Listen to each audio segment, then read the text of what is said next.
4, 3, 2, 1. I'm John Miglautsch for the WDMA and the International Society for Strategic Marketing. We're going to pick up again on my theme for the week of data versus creativity, or art versus science, or some of those other things, okay? And I ran across this really wonderful, lovely, infographic with the marketing is about engaging with your customers. Data is the key to improving marketing accuracy and effectiveness, and it's this war. Marketing artists versus marketing scientists. I think that could be my new title. Marketing scientist. It gets at the field valid experimentation. Unfortunately, I came out of the creative industry and the creative side. So I'm going to talk about how to get creatives to do what you want. Okay? Believe it or not. That's what I'm going to talk about. Okay? So we're going to go over here and we're going to start the war. And you probably heard this in your art department, whatever you call it. We want to win awards. We want breakthrough creative. We don't want to create to a time clock. We have to have room to create. And that's the kind of stuff they say to you when you want to introduce data-driven marketing, which I don't even believe that term makes any sense. Why? Why doesn't it make any sense? Let's listen to this. This is a really nice, I'll go over to the real actual playing thing. Here we go. So you might assume that these businesses are becoming ever more data-driven in the way they make decisions. That's definitely not the case, at least with the core decisions at the heart of those businesses. Which artists do I sign at a record label? Which authors or books do I sign for my publisher? The really important decisions have changed very little over the years. They're still made by gut instinct, or as I like to call it, skills and expertise. Okay, that was it's a great video. I highly recommend it. It's on the list. Data creativity, the last battleground. Let's hit like, because you should always do that when you like the data, when you like the stuff. Okay, so what he says is that the core decisions are not being made by data. Why? Why, after all the promotion that IBM and Microsoft and Adobe and the cloud and all this stuff why are we not making the decisions still to this day? And I'll tell you why. It's because data is historical. Strategy is future. Okay? You can't help it. You have no data to compare your previous rock star out of the blue decision with the next rock star. And if you've ever worked for serial entrepreneurs, the worst people to work for in the world are people who've had a huge success and didn't realize it was more about timing than their genius, and think they can apply it to the next and the next and the next business. And I can tell you that serial entrepreneurs will tell you that. They can't believe how hard it is to do the second business. Okay? And that's because strategy is future. And that's why we should not really let the strategy just come down to some algorithm. It doesn't work that way. It's not that simple. Okay? You got that? Now, what's his first principle? One is that they're not being made, that we make them by gut feel still. So what do? How do you get data in the hands of the people that are making the decision? The first principle is simplify. You got to get the data in a form that non-data people can grasp it.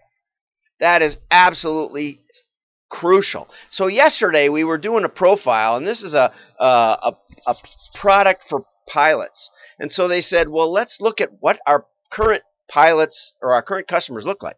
And one of the things that stood out, although not very well, I mean, I can tell you a lot of things. 38% versus 34% versus 26% is not a big skew. It looks like a big skew because we build them this way. But we have a little tool that takes 12 variables and looks at them. And there were some real surprises. I'm not going to show you the surprises, but I'm just going to show you that as data portrayal, 12 key geodemographic variables for any data set, anybody with a zip code, we can profile. And this was only 3,000 people, so it can apply to, but it has to be geographically dispersed. We have another tool for a small one. But the point is that we put it on a chart, we put it on a graph, we put it on a map, and we get it down, not only the 12, but we sort through them, and we show you the 3 key that matter. And then you can start to grasp that in your head, and you can say, well, would this appeal to the low white collar? This was an anomaly thing. I wouldn't, don't make any decisions on this. But it is simple. And the other graphs that were powerful, I could show you too. So simplify.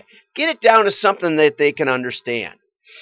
Back to Pet Edge, what we did was we explained that it seemed to us, another key principle.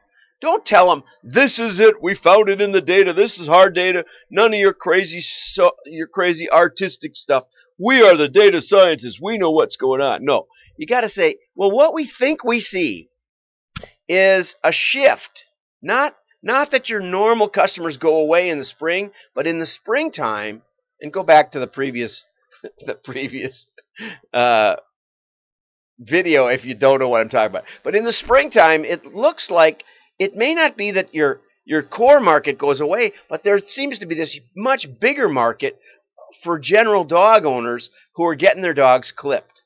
And so what we did was we presented that in a very simple way with the profiles, with the data, with that kind of chart thing and maps, and showed them how things switched from fall to spring and who their best customers were. And then once we had that embedded, we said, there may be products that help pet stores and other pet, especially dog-related businesses get into the dog grooming business in a light way, in an easy way. Not the $300 scissors. That's how we kept them separate. Okay, so in this company, I was in charge of the art department. Okay, and we had to fire the art director because he wouldn't run this test. But what did we do? What did we start to do? One of the things we did some simple things to introduce data into the art department, which had no structure whatsoever. And one of the things we did was when we did design conventions. And I highly recommend this, whether you're doing a catalog or a website or whatever. But we had certain things that we would show on every page. We had certain things that we would show intermittently. We wanted to communicate. We had type specs. We had photography specs. And these things are still important today. It was really funny because in the next case, I was out on site with them, and they just didn't have a spec for how to shoot their product. And I explained to them, you need side lighting on this. You always should have side lighting. You should never not have side lighting on this product. You need front lighting too, but you need some side lighting to show the depth and to show the contours. Okay, and the art director went, whoa, yeah, I guess that makes sense. Okay, so it's just as valid today that you need to get, in the crazy world of we can shoot it in-house and all that, you need some specs. You absolutely do. Okay, so we introduced some guidelines. I asked a question like, what's your average cost per page to lay out? Or time per page. And they said, we have no idea.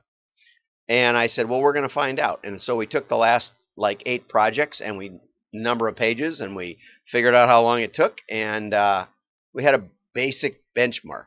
And sometimes we got some really good clients that we wanted to spend more time on, and sometimes we didn't. Sometimes we wanted to go faster, half the time. Depend on what the client wanted to spend. So we had some guidelines. And one day I remember one of the art guys came in and he said, I got this golf bag. We had literally a golf bag with golf clubs in it, and it would look great if it was bleeding off the edge. And I said, great, that's a great idea. He said, I didn't think we could break the rules like that. I said, of course you can break the rules if you have a reason to, but if you don't have rules, there's nothing you can break, and it's not very interesting. And we talked about hierarchy and all that sort of thing. Okay, so whoops, page down. So in this other case study, this is the way the catalog looked, and it was unstructured, and every page looked different, and it didn't show their product very well. And we changed it, and I introduced the data in a simple way, and I showed them that their sales was coming from 2 products, but their catalog had about half of it dedicated to other products that weren't contributing any margin whatsoever. I showed them things we could know for sure. I showed them how we could do a holdout test and know the value of the catalog, and that we could do space analysis, and that then we could do A/B splits and test offers. We ran around this cycle over and over and over, and they got really excited about it. After about a year or 2, and bottom line, and this is the side lighting, needs more side lighting right there. See that? This one doesn't have enough either. You can't see the contours. That was actually from that page. Okay, we fixed that. And the bottom line, now here you got you got some side lighting, you got some people in it. Here, see the side lighting here now? We changed it. See this one, especially the dark and dark? Very good. And it sold like crazy. Their sales went up. I can't even believe it. Their sales went up they went up 100% in 3 years working with them. That's it for today. How to work with creatives. Simplify.